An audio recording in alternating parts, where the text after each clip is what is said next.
Alright, this video is going to be for angled launch practice. Hopefully you've watched the Khan Academy and are somewhat familiar with how an angled launch problem works. We're going to set our problems up the same way we did for our horizontal launch with our X and our Y. The equations we're going to use are the same equations that we used for our horizontal launch. So in the horizontal direction, if you use this kinematic, right, it gets dwindled down because there's no acceleration in the horizontal direction. So my equation for the horizontal is just this. There's no acceleration. So I'm only using this equation, and the variables that I have in the horizontal are just these, right? You can put acceleration as 0 if you want, but I normally leave it off. In the vertical, our variables still apply. We are accelerating, so when we use this same equation with only our variables in the vertical,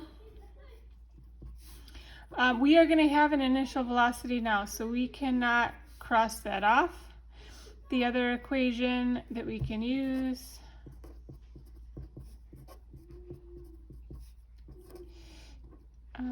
GY, and our last one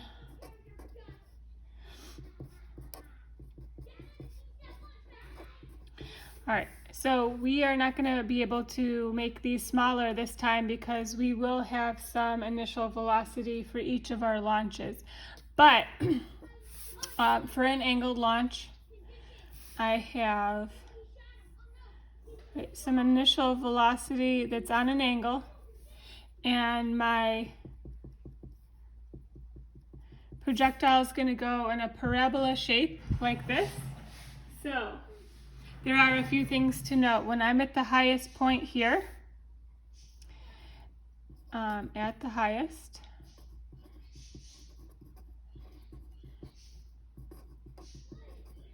there's no vertical velocity.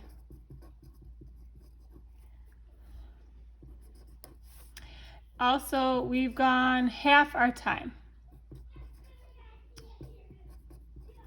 So it takes you the same amount of time to go the first half of the flight as it will to go the second half of the flight if you are going, to the same horizon that your object started with.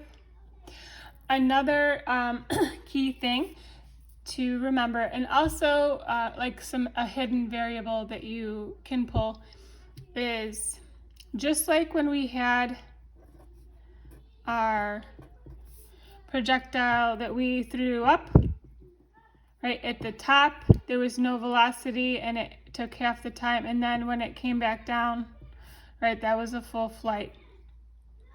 We stated that my initial velocity and my final velocities were the same. It's just that my final was negative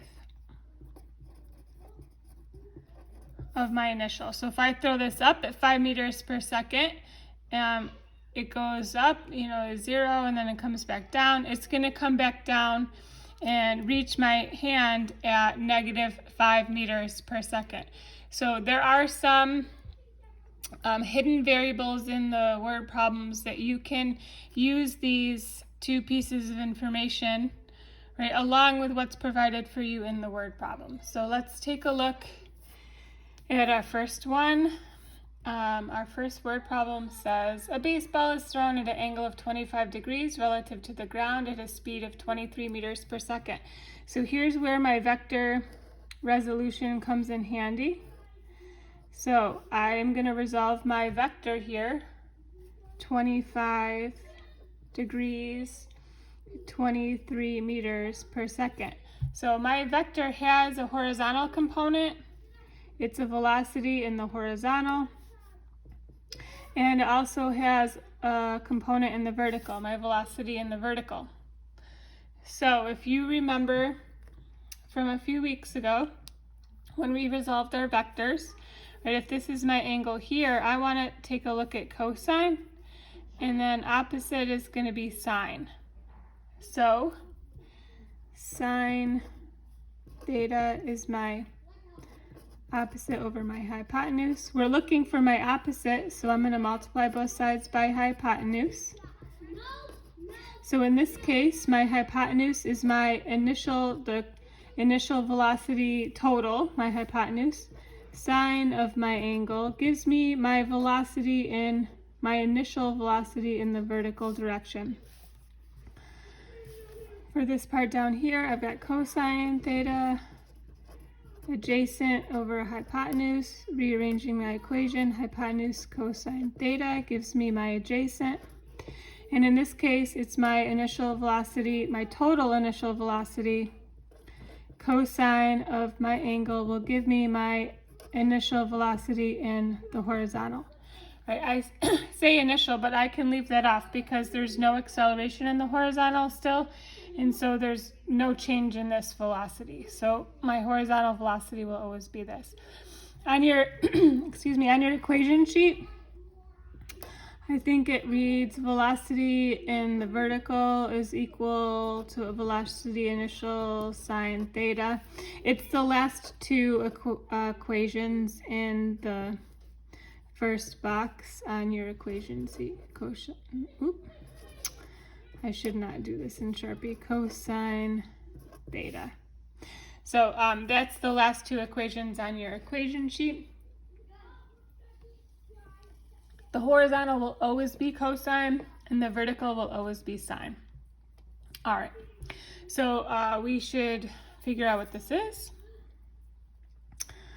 So when I plug in my numbers, my velocity in the horizontal is going to be 23 cosine 25. My initial velocity in the vertical is going to be 23 sine 25. And unfortunately, I did not do this before. So let's see my calculator. So 25 sine times 23. This gives me an initial velocity in the vertical of 9.72 meters per second, and this will give me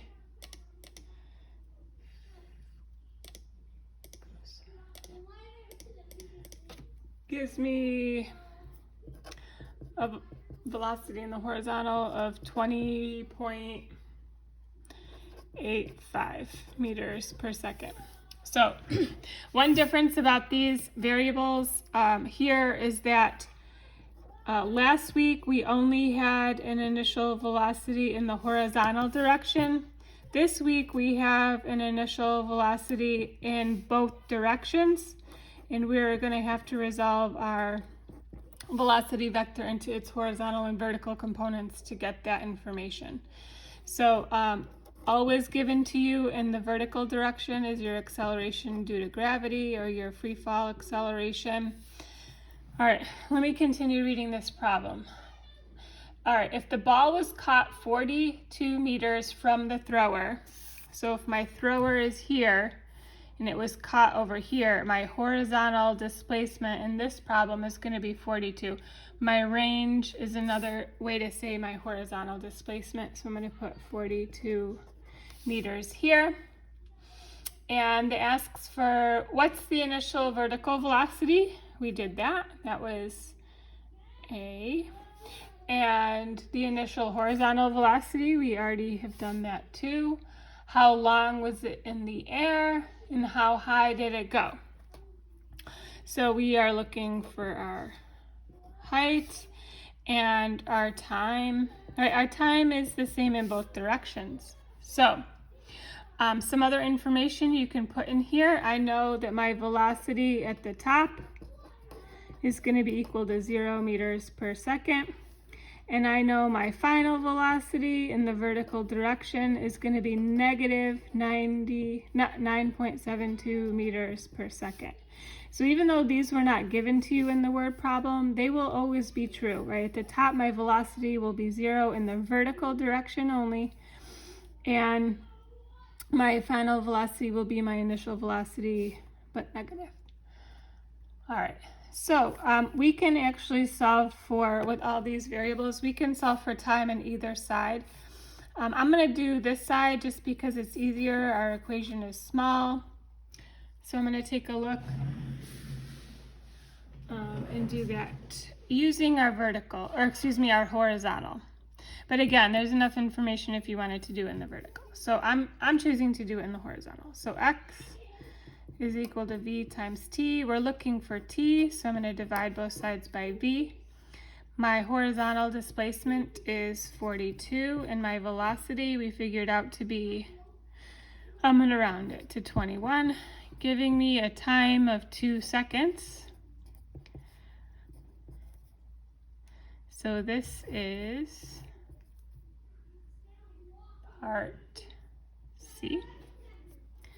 Right, and this was A, and this was B. All right, my last thing I need to find is my height. So my height is going to be when I am half my time. So when I'm at the top is what I want to be using here. So if I'm going to be using at the top, I've only gone half my time.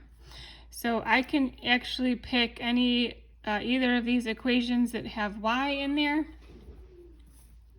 I'm going to try the first one because it's already rearranged for what I'm looking for. So when I plug my numbers in, I'm just going to copy this down here. My y is equal to my initial velocity, the velocity in the vertical, because that's the direction we're working with right now. I'm going to use a time of 1 because my full flight is 2, and I know when I'm at my highest point, I've only gone half my flight. And then my acceleration times squared. So let's see what this is. 9.72 minus 4.9 gives me, I should be able to do this in my head, and of course I can, I just don't want to. All right, 4.82 meters. So that is where I was when I was at my highest point, and this is for D. I'll make another video of a second problem, finding some different things.